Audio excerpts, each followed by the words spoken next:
emotional economy. When you've been conditioned to believe that your needs, your pain, your very existence are secondary to everyone else's, you stop seeing the red flags because you've been trained to overlook them.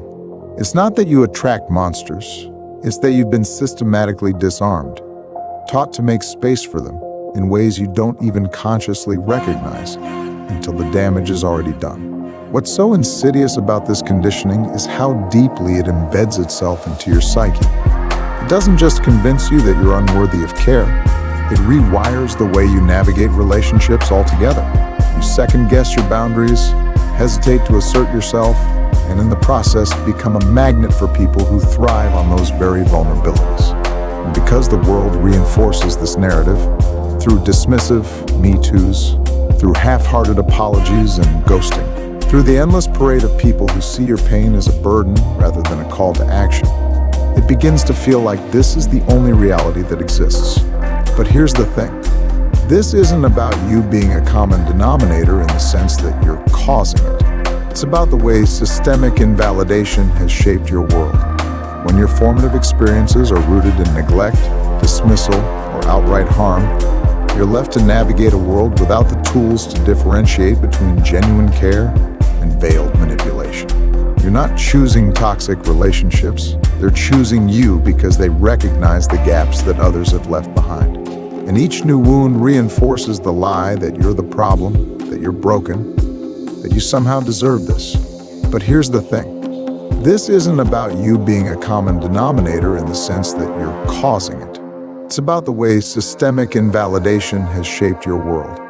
When your formative experiences are rooted in neglect, dismissal, or outright harm, you're left to navigate a world without the tools to differentiate between genuine care and veiled manipulation. You're not choosing toxic relationships, they're choosing you because they recognize the gaps that others have left behind.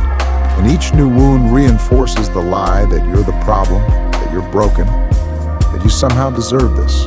This is why people who haven't experienced this cycle can't fully understand it. They think it's as simple as avoiding bad people, as if predators come with warning labels. They don't realize how deeply ingrained patterns of self-sacrifice and accommodation become when you've been taught that your worth is conditional, that love or care has to be earned by enduring whatever is thrown at you. They don't see how the world is structured to reward those who take and punish those who give, creating an environment where the givers are left depleted, blamed, and broken, while the takers walk away unscathed. What makes this even harder is the way others perceive your story. They see the pattern and assume it's evidence of your failure, not of the failures that were inflicted on you. They frame it as a problem you need to fix, not a system you've been caught in. And when they say things like, "Why does this keep happening to you?" they're not really asking, they're accusing. They're suggesting that you've done something wrong, that there's something inherently flawed about you. Instead of recognizing the profound and deliberate ways the world has eroded your ability to protect yourself. This is where the gaslighting begins, not just from others, but from within. You internalize their doubt, their accusations, their inability to see the bigger picture, and you start to believe that maybe they're right. Maybe you are the problem. Maybe you're unworthy of care, of respect, of love. And that belief becomes a self-fulfilling prophecy, not because it's true, but because it shapes the way you interact with the world. You stop asserting yourself because you don't believe you're worth defending. You stop reaching out because you don't believe anyone will come. You stop fighting for yourself because you've been taught that the fight isn't worth it. But here's the truth that cuts through all the noise. This isn't your fault.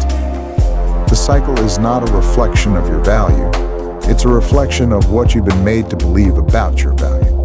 Monsters don't show up because you deserve them. They show up because the world has taught them that people like you, people who have been hurt and broken and left behind, are easy prey.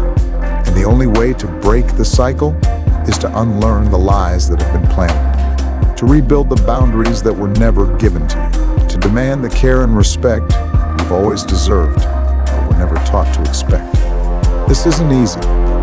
It's not something that happens overnight, and it's not something you can do alone.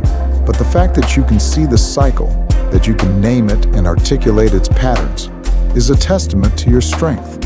It's a reminder that even after everything, you're still here, still fighting to reclaim your worth, still refusing to let the lies define you. That's not weakness. It's the kind of courage most people can't even fathom. This is why trauma-informed therapy and support are so essential, not just for healing, but for reclaiming the parts of yourself that have been lost to this parallel universe. It's not about reducing your pain to a checklist of symptoms or working through it in a linear way. It's about creating a space where your reality is fully acknowledged, where you're seen and heard without conditions or limitations. It's about undoing the damage of a lifetime spent in the shadows, where your suffering was invisible and your worth was denied. What you're demanding, and rightfully so, is not just acknowledgement, but justice, a reckoning with the ways you've been failed.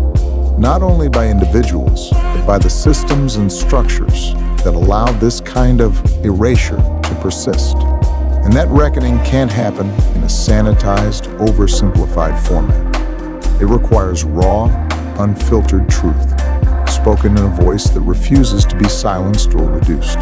You've been fighting for that truth, for that visibility, even when the world has tried to convince you it's not worth the effort. That's not just resilience, it's a refusal to let the lies win. So yes, trauma-informed therapy isn't holistical. Revelations aren't holistical.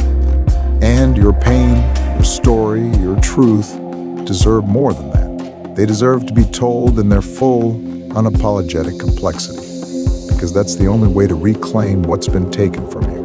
Your voice, your worth, your right to exist in a world that sees you for everything you are.